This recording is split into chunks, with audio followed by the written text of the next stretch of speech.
So hello everyone, आज हम लेने वाले एफआई का बिजनेस इकोनॉमिक्स का लेक्चर नंबर 2, जिसका आज का जो हमारा टॉपिक है वो है हमारा जो सेकंड मॉड्यूल है मार्केट डिमांड एंड सप्लाई। उसका नेक्स्ट टॉपिक आज लेने वाले, जिसके अंदर आज हम लोग देखेंगे demand schedule and demand curve के बारे में कि ये दोनों चीज़ें क्या होती है। एंड इसी के साथ में हम लास्ट में ये भी देखेंगे कि इंडिविजुअल और मार्केट डिमांड क्या होता है और उन दोनों के कर्व और शेड्यूल किस तरह से बनाए जाते हैं। तो ये सारे टॉपिक्स इस लेक्चर के अंदर आज हम लोग देखने वाले, तो सो ध्यान से देखना लेक्चर को। नाउ देखो, सबसे पहले हम लोग डिमांड शेड्यूल के बारे में समझ लेते हैं, उसके बाद डिमांड कर्व के बारे में समझेंगे। तो देखो, डिमांड शेड्यूल का मतलब क्या होता है। तो देखो, लास्ट लेक्चर के अंदर मैंने आपको बताया था डिमांड का मतलब क्या होता है कि जब किसी का मन करता है किसी चीज़ को पाने का, और अगर उसके पास उतनी चीज़ भी हो, मतलब कोई मान लो कुछ खाना चाहता है और अगर उसके पास उतने पैसे भी है उस चीज़ को खरीदने के और वो चाहता है वो चीज़ खरीदना, तो उसे उसकी डिमांड बोलते हैं कि उसको वो चीज़ चाहिए। ठीक है, तो ऐसा जो डिमांड होता है इसका हम किस तरह से शेड्यूल बनाते हैं। तो देखो, शेड्यूल का सिंपल सा मतलब होता है जब हम ये जो डाटा रहता है कि कितने प्राइस के ऊपर, जैसे हमारा जो लॉ ऑफ डिमांड है वो क्या कहता है कि अगर हम प्राइस को बढ़ाते हैं तो हमारी डिमांड जो होती है वो कम होते जाती है। कि जैसे मान लो पहले हम लोग मतलब जैसे फ्री में मान लो बांट रहे थे, ठीक है, फ्री में हम लोग समोसा बांट रहे थे तो 100 लोग आके खरीद रहे थे समोसा, ठीक है। लेकिन उसके बाद हमने सोचा कि थोड़ा महंगा कर देते हैं, थोड़ा कमाई भी तो होनी चाहिए, तो हम 5 रुपये में समोसा बेच रहे थे। तब अब जो लोग आ रहे थे वो सिर्फ 50 लोग ही आ रहे थे, ठीक है।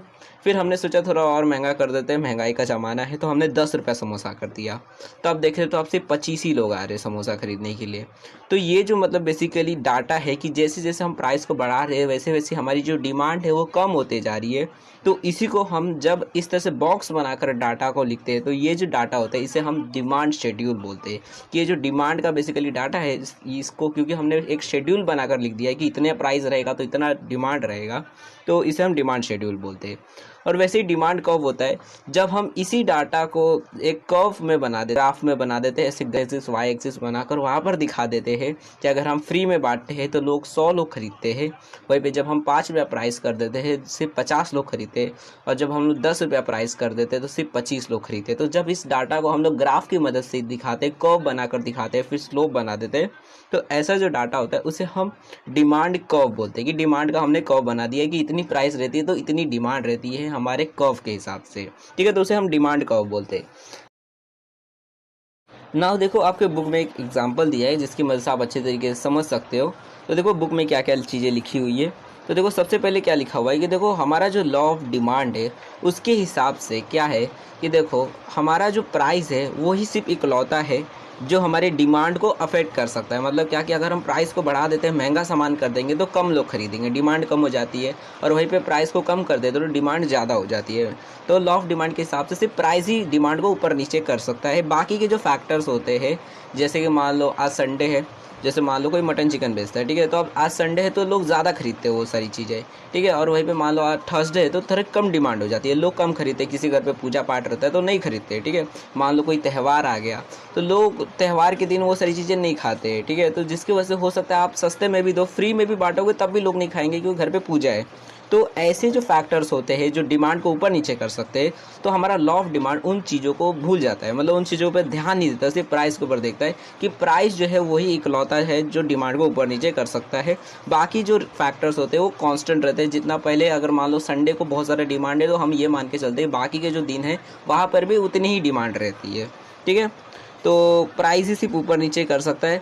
अब क्योंकि प्राइस ही इकलौता फैक्टर है जो ऊपर नीचे डिमांड को कर सकता है, जिसकी वजह से हमने डिमांड के लिए एक प्रिंसिपल बनाया है, बेसिकली फंक्शन बनाया है कि अगर हम क्वांटिटी जो है उसका फाइंड आउट करना चाहते हैं कि कितनी क्वांटिटी जो है वो कितने प्राइस में बिकेगी, यानी कितना प्राइस रखेंगे तो कितनी क्वांटिटी बिकेगी, तो उसके लिए बेसिकली फॉर्मूला बनाए हैं। कैसे होता है तो देखो, पहले इसके वेरिएबल्स का मतलब समझ लेते हैं। देखो यहाँ पर क्यू डी एक्स का मतलब होता है कि मतलब जो भी आप सामान बेचते हो उसकी कितनी क्वांटिटी लोग डिमांड कर रहे हैं, ठीक है। Quantity demanded of commodity excess को बोला जाता है। मतलब जैसे आप वड़ा पाव बेच रहे हो तो कितना लोग जो है, मतलब लोग जो है वो कितनी क्वांटिटी उस आपके वड़ा पाव की डिमांड करे कि मेरे को 5 वड़ा पाव चाहिए, मेरे को 10 वड़ा पाव चाहिए, तो उसको कमोडिटी एक्स बोलते हैं। तो क्वांटिटी डिमांडेड एक्स, ठीक है। तो ये क्यू डी एक्स होता है, मतलब हमको कितनी क्वांटिटी लोग डिमांड करें, इसको पता करने के लिए ये वेरिएबल इस्तेमाल होता है। एफ का मतलब होता है फंक्शन, कि मतलब कैसे प्राइस को हम बढ़ाएंगे तो क्वांटिटी कम हो जाएगी और प्राइस को कम कर देंगे तो क्वांटिटी बढ़ जाएगी, ठीक है। तो उन दोनों के बीच में कितना का डिफरेंस रहता है, यानी कितना प्राइस बढ़ाएंगे तो कितनी क्वांटिटी बढ़ने वाली है, तो उसको पता करने के लिए फंक्शन होता है। उसके बाद होता है प्राइस, कि प्राइस का मतलब जो भी आप सामान बेचते हो कि आप उसे कितने रुपए में बेच रहे हो। मान लो आप 1 रुपये में बेच रहे हो तो उसके हिसाब से कितनी डिमांड आएगी वो आपको पता चलेगी। वही अगर आप 2 रुपये में बेचोगे तो उस हिसाब से फिर कितनी डिमांड होगी ये आपको पता चलेगा। तो उसे हम प्राइस बोलते हैं पी से, ठीक है। तो पी एक्स का मतलब बेसिकली एक्स का मतलब यहाँ पर ये है जो भी आपका सामान है, ठीक है। तो पी एक्स मतलब आपका जो भी सामान है उसका कितना प्राइस है। एंड देखो यही जो हमारा फॉर्मूला है Q D X equal to F of P X, इसी को जब हम थोड़ा सा और ब्रेकआउट करते हैं, क्योंकि देखो आपको कहीं पे भी डायरेक्टली फंक्शन जो है उसके बारे में नहीं लिखा रहेगा कि अगर हम कितनी प्राइस को बढ़ाते हैं तो उस हिसाब से कितनी डिमांड कम हो जाती है, ये आपको डायरेक्टली नहीं लिखा रहेगा। उसको आपको खुद से निकालना पड़ेगा, कितनी प्राइस बढ़ती है तो कितनी डिमांड कम हो जाती है।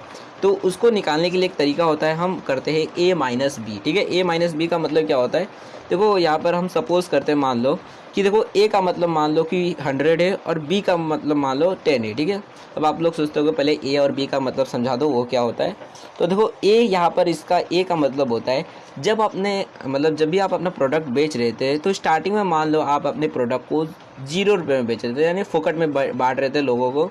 तो उस टाइम पे कितने लोग जो थे आपकी प्रोडक्ट की डिमांड कर रहे थे। मान लो आप फोकट में मान लो वड़ा पाव बेच रहे थे तो 100 लोग जो थे, यानी 100 वड़ा पाव जो है लोग मांग रहे थे कि जितना है सब दे दे मेरे को। आप 100 वड़ा पाव बनाए थे, सब लेके चले गए उन लोग। तो उस टाइम पे जब आप फ्री में लोगों को दे रहे थे, 0 रुपये में दे रहे थे, तो उस टाइम पे जितनी डिमांड होती है तो उसे हम ए बोलते हैं। तो मान लो उस टाइम पे 100 थी, ठीक है, 100 थी, तो इसलिए हमने ए को 100 लिखा है। अब माइनस बी का मतलब क्या होता है, तो देखो माइनस बी का मतलब होता है, ये बेसिकली इसे हम को रिलेशन भी बोलते हैं। को रिलेशन का देखो मतलब क्या होता है, इसका मतलब आपको बता देता हूँ। देखो को रिलेशन में भी आपने मैथ्स में पढ़ा होगा, 10th 11th नहीं तो 12th में कहीं भी आपने पढ़ा होगा। तो देखो को रिलेशन का मतलब होता है कि जब दो वेरिएबल्स होते हैं, मान लो x है और y है, ठीक है। अगर हम x को बढ़ा देते हैं, ठीक है, मान लो जैसे पहले x जो था वो 1 था, फिर उसे हमने 2 कर दिया, ठीक है, और y जो था वो पहले मान लो 0 था, और उसके बाद जैसे ही हमने x को बढ़ा दिया तो वैसे ही अगर मान लो y भी बढ़ जाता है, ठीक है। तो अगर x के साथ y भी बढ़ जाता है, जितना हम y को बढ़ाते हैं x को बढ़ाते हैं वैसे ही y भी बढ़ जाता है, तो वो जो कोरिलेशन होता है उसे हम पॉजिटिव बोलते हैं। और बेसिकली जितना का भी डिफरेंस आता है, यानी हमने मान लो x को 1 बढ़ा दिया था, ठीक है, पहले 1 था तो उसको 2 कर दिया हमने, और मान लो पहले y जो था वो 0 था, तब 0 से सीधा 5 हो गया, ठीक है। अगली बार हमने x को 3 कर दिया और y जो था वो डायरेक्टली 10 हो गया। तो हर बार 5-5 बढ़ते जा रहा है, ठीक है। तो हर बार जब 5-5 बढ़ते जा रहा है तो ये जो 5-5 बढ़ते जा रहा है तो इसी को हम को रिलेशन बोलते हैं, कि जब भी हम x को 1 ज़्यादा कर देते हैं तो हमारा जो y है वो 5 एक्स्ट्रा बढ़ जाता है, ठीक है। तो वो जो 5 होता है वो कोरिलेशन होता है। तो जब हर बार जो है वो बढ़ते जाता है, हमारा दूसरा फैक्ट वेरिएबल जो है वो बढ़ते जाता है, कि एक वेरिएबल बढ़ रहा है तो दूसरा भी उसके साथ बढ़ता है, तो उसे हम पॉजिटिव कोरिलेशन बोलते हैं। तो उस टाइम पे अगर पॉजिटिव कोरिलेशन होता है तो उस टाइम पे हम प्लस बी लिखते हैं, ठीक है। लेकिन वहीं पे मान लो अगर ऐसा होता है, अब जैसे प्राइस और डिमांड का ये कि अगर हम प्राइस को बढ़ाते जाते हैं तो हमारा जो डिमांड होता है वो कम होते जाता है। तो क्योंकि हर बार ये कम होते जा रहा है, जैसे कि देखो यहीं पे है कि अगर हम 0 रुपये में बेच रहे थे, जब मतलब फोकट में बेच रहे थे तो लोग 100 लोग खरीद रहे थे, लेकिन हमने 1 रुपये अपने दाम कर दिया प्रोडक्ट का, यानी वड़ा पाव अब 1 रुपये में बेच रहे तो सिर्फ 90 लोग खरीद रहे, ठीक है। अब सिर्फ 90 लोग खरीद रहे यानी 10 लोग कम खरीद रहे। फिर जब हमने 2 रुपया कर दिया अपना वड़ा पाव का दाम तब सिर्फ 80 लोग खरीद रहे। जब 3 रुपया कर दिया तो सिर्फ 70 लोग खरीद रहे। जब 4 रुपया कर दिया तो सिर्फ 60 लोग खरीद रहे। तो ऐसे ही जैसे जैसे हम एक ही रुपया बढ़ाते जा रहे वैसे वैसे ये जो डिमांड है बेसिकली, ये जो मतलब लोग जो है वो 10-10 मतलब क्वांटिटी कम होते जा रही है।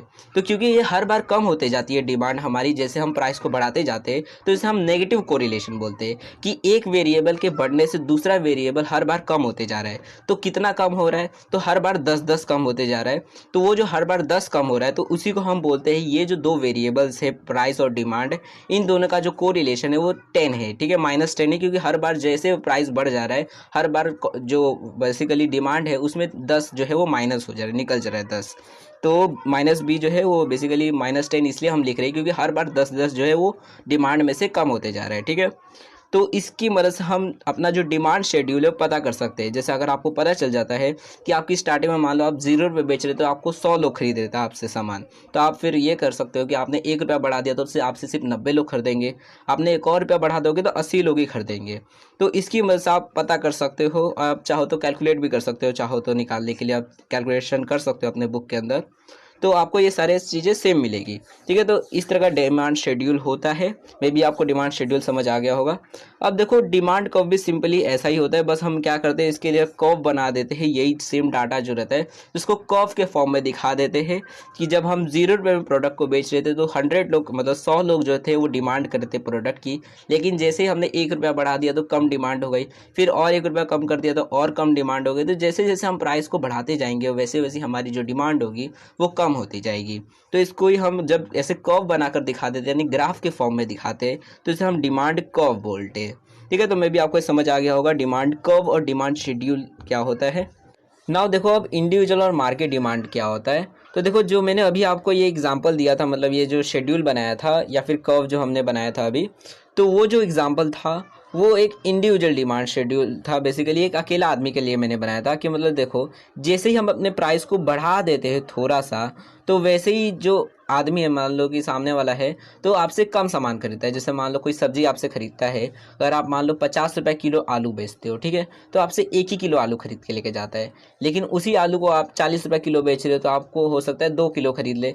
फिर आप हो सकता है 30 रुपये किलो बेचो तो आपसे वो 3 किलो आलू खरीद ले। 10 रुपये किलो बेचोगे तो 5 किलो आलू खरीद ले।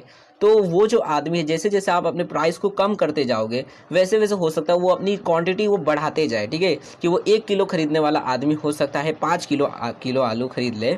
तो ऐसा जो जब हम डिमांड शेड्यूल बनाते हैं कि सिर्फ एक अकेला आदमी के लिए बनाते हैं कि ये आदमी को जैसे ही मैंने 10 रुपये कम 1 रुपया कम कर दिया, फिर 10 रुपया कम कर दिया प्राइस, तो इसने ज़्यादा क्वांटिटी खरीद ली। तो ऐसा जो शेड्यूल या फिर कर्व होता है तो उसे हम इंडिविजुअल डिमांड शेड्यूल या फिर डिमांड कर्व बोलते हैं। ठीक है, मतलब जो भी हम बना रहे डिमांड शेड्यूल बना रहे या फिर डिमांड कर्व बना रहे। एंड वैसे ही जब हम एक से ज़्यादा लोगों के लिए जब डिमांड शेड्यूल या फिर डिमांड कर्व बनाते हैं तो उसे हम मार्केट डिमांड बोलते हैं। मतलब क्या कि जब हम मार्केट के लिए बना रहे हैं कि बहुत सारे लोग हैं और सबके लिए, कि मान लो आपका दुकान है और दुकान में बहुत सारे लोग आते हैं तो आप सबके ऊपर देख रहे हो कि जब हम इसको कम करके देता हूँ, जब ये जो मान लो एक आदमी है अगर मैं उसको 10 रुपये किलो आलू बेचता हूँ तो वो 5 किलो खरीदता है। वहीं पे दूसरे आदमी को 10 रुपये किलो आलू बेचता हूँ तो 10 किलो खरीद के लेके जाता है। तीसरे आदमी को 10 रुपये किलो बेचता हूँ तो सिर्फ 2 ही किलो खरीद के लेके जाता है। तो ऐसे अलग अलग लोग जो होते हैं वो उस सेम प्राइस पे अलग अलग क्वांटिटी खरीदते हैं। तो जब हम उसका डिमांड शेड्यूल या फिर डिमांड कर्व बनाते हैं तो उसे हम मार्केट डिमांड बोलते हैं। ठीक है, तो उसको भी बनाने का सेम प्रोसेस रहता है, बस फ़र्क इतना रहता है कि जब भी हम मतलब डिमांड शेड्यूल बनाते हैं तो हम एक आदमी के लिए नहीं बनाते, यहाँ पर हम 2 लोगों के लिए डिमांड शेड्यूल बनाते हैं। ऐसे 2 बॉक्सेस बना देते हैं, एक रहता है इंडिविजुअल ए के लिए और एक होता है इंडिविजुअल बी के लिए, कि मतलब पहला आदमी दूसरा आदमी के लिए। ऐसे ही हो सकता है बहुत सारे लोग हो तो सबके लिए हम ऐसा शेड्यूल बना देते हैं। ठीक है, तो बेसिकली इसमें हमको करना क्या रहता है कि देखो जो भी हमारा सामान है उसका हम प्राइस लिख लेते हैं एक साइड में। उसके बाद उस हिसाब से जितनी भी डिमांड उनकी बन रही है कि एक आदमी हो सकता है जो ए है वो ज़्यादा डिमांड खरीदता मतलब कम डिमांड लेता हो और बी ज़्यादा डिमांड लेता हो, तो जो भी उनकी डिमांड रहती है वो लिख देते हैं उनके कॉलम के अंदर। उसके बाद में अब हमें क्योंकि इंडिविजुअल डिमांड मिल चुकी है कि ए जो है वो इतने रुपये में इतना खरीदता है और बी जो है वो इतने रुपये में इतना खरीदता है, लेकिन क्योंकि हमें मार्केट डिमांड चाहिए कि मतलब टोटल मार्केट में मतलब कितना लोग डिमांड करें किसी भी प्रोडक्ट का, तो उसके लिए हम क्या करते हैं ए और बी का जो डिमांड है उसको प्लस कर देते हैं। मतलब बेसिकली 2 और 3 जो है हॉरिजेंटली उनको प्लस कर दिया जाता है, और जैसे अब 2 और 3 है उसको प्लस करके 5 जब हम कर देंगे तो हमको ये पता चलेगा कि जैसे ही अगर हम अपने प्रोडक्ट को 10 रुपये में बेचते हैं तो मार्केट जो डिमांड होती है यानी कि मार्केट में जो लोग होते हैं वो 5 क्वान्टिटी खरीदेंगे। यानी कि अगर 10 रुपये मान लो वड़ा पाव बेचूंगा तो 5 ही क्वान्टिटी बिकेगी मेरी वड़ा पाव की। वैसे ही अगर मान लो मैं अपना जो वड़ा पाव है उसका दाम थोड़ा कम कर देता हूँ, 8 रुपये कर देता हूँ, तो हो सकता है जो ए होगा वो थोड़ा 4 वड़ा पाव खरीद लेगा, दाम कम होने का वो सोचेगा चलो 4 खा लेते हैं पेट भर खाएंगे आज। और हो सकता है जो बी होगा वो 6 वड़ा पाव खरीद ले। तो उस टाइम पे एक एक का तो हमने इंडिविजुअल डिमांड निकाल दिया। फिर हम जब इन दोनों को प्लस कर देते हैं 4 और 6 को तो हमारा 10 मार्केट डिमांड बन जाता है। तो मतलब क्या कि अगर हम 8 रुपये में वड़ा पाव बेचेंगे तो हमारे मार्केट में मतलब आसपास में जो लोग होंगे वो हमसे 10 क्वांटिटी खरीद के जाएंगे, यानी 10 वड़ा पाव मेरा बिक जाएगा अगर मैं 8 रुपये में बेचूंगा। तो वहीं पे अगर मैं 6 रुपये में बेचूंगा तो मेरा 15 वड़ा पाव बिक जाएगा। तो इस तरह से हम मार्केट डिमांड बेसिकली निकालते हैं कि मतलब इंडिविजुअल का एक एक आदमी का पहले हम शेड्यूल निकाल देते हैं, उनका डिमांड निकाल देते हैं, उसके बाद उन दोनों को हम हॉरिजेंटली प्लस कर देते हैं। मतलब क्या कि 2 + 3 जैसा हम कर देते हैं, उसके बाद 5 जो भी आ गया उसको निकाल लेते हैं। तो इस तरह से हम मार्केट डिमांड शेड्यूल बनाते हैं। ठीक है, मे भी आपको मार्केट डिमांड शेड्यूल समझ आ गया होगा किस तरह से मार्केट डिमांड शेड्यूल बनता है। कि मतलब कि हम सबसे पहले प्राइस लिख देते हैं, उसके बाद जो भी आदमी लोग हैं उन लोग का डिमांड लिख देते हैं कि ए जो होगा वो उतने प्राइस पे कितनी अपनी डिमांड रखता है और बी उतने प्राइस पे कितनी डिमांड रखता है। ठीक है, उस हिसाब से जब हम उन दोनों को प्लस कर देते हैं तो फिर हमारा जितना भी इक्वल आता है, आंसर आता है, वो बन जाता है हमारा मार्केट डिमांड। कि मार्केट में जो लोग हैं, मान लो मेरे आसपास में सिर्फ 2 ही लोग रहते हैं, ठीक है। अब 2 लोग ही मेरे मार्केट के अंदर लोग रहते हैं, जो जिसकी वजह से अगर वो दोनों की डिमांड को मैं प्लस कर देता हूँ तो मुझे ये पता चल जाएगा कि मार्केट में जो लोग हैं वो कितनी डिमांड करते हैं, अगर मैं कितने रुपए में बेचूंगा। अगर मैं 5 रुपये में बेचता हूँ तो कितने लोग खरीदेंगे, मतलब कितनी मेरी क्वांटिटी बिक जाएगी, और अगर मैं 10 रुपये बेचूंगा तो कितनी क्वांटिटी बिकेगी। इसको हम पता कर सकते हैं मार्केट डिमांड की मदद से, ठीक है। तो इस तरह से हम मार्केट डिमांड शेड्यूल बनाते हैं। नाउ देखो, अब मार्केट डिमांड का कर्व किस तरह से बनाया जाता है। तो देखो, इंडिविजुअल कर्व तो सिंपल रहता है कि अगर मान लो हमको ए का कर्व बनाना है तो हम ए के लिए कर्व बना देते हैं कि अगर हमको मान लो कि ए जो है, अगर हम उसे 10 रुपये में कोई चीज़ बेच रहे हैं, सामान कोई भी मान लो बेच रहे हैं, वड़ा पाव कुछ भी बेच रहे हैं, तो वो 2 खरीदेगा, ठीक है, 2 क्वांटिटी खरीदेगा। अगर प्राइस को हम कर देते थोड़ा सा 8 रुपये में बेचेंगे तो हो सकता है 4 खरीदे।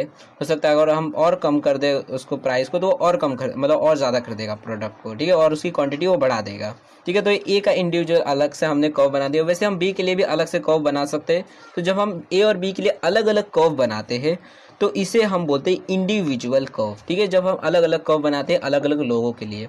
लेकिन जब हम इन दोनों कर्व को प्लस कर देते हैं, यानी कि देखो जो हमारे टोटल मार्केट डिमांड का ये बेसिकली जो डिमांड आया था 5, 10 ये सारे जो चीज़ें आई है नंबर, तो जब हम इसका कर्व बनाते हैं कि मार्केट के अंदर कितनी डिमांड है, कि अगर 10 रुपये में चीज़ बेचेंगे मार्केट के अंदर तो 5 क्वांटिटी जो है वो बिक जाएगी, लोग 5 क्वांटिटी खरीद लेंगे।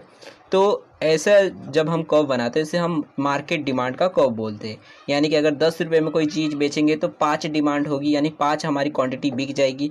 अगर 8 रुपये बेचेंगे तो मतलब 10 क्वांटिटी बिक जाएगी।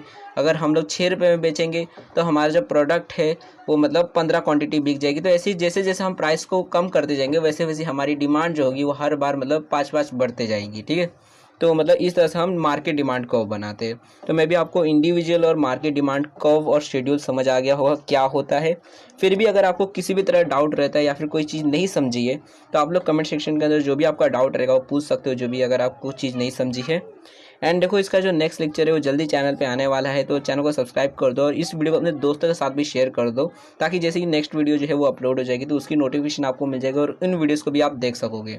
एंड अगर वीडियो को लेट देख रहे हो तब क्या टेंशन, यहाँ पर बिजनेस इकोनॉमिक्स की प्लेलिस्ट आ गई होगी, यहाँ से जाकर आप चेकआउट कर सकते हो। एंड हमारे चैनल पर फाउंडेशन कोर्स और बिजनेस कम्युनिकेशन की भी वीडियो अवेलेबल है, तो आप चाहो तो वो भी चेकआउट कर सकते हो, इसकी भी यहाँ पर प्लेलिस्ट आ गई होगी। तो thanks for watching my video, हम अपने नेक्स्ट वीडियो में मिलेंगे।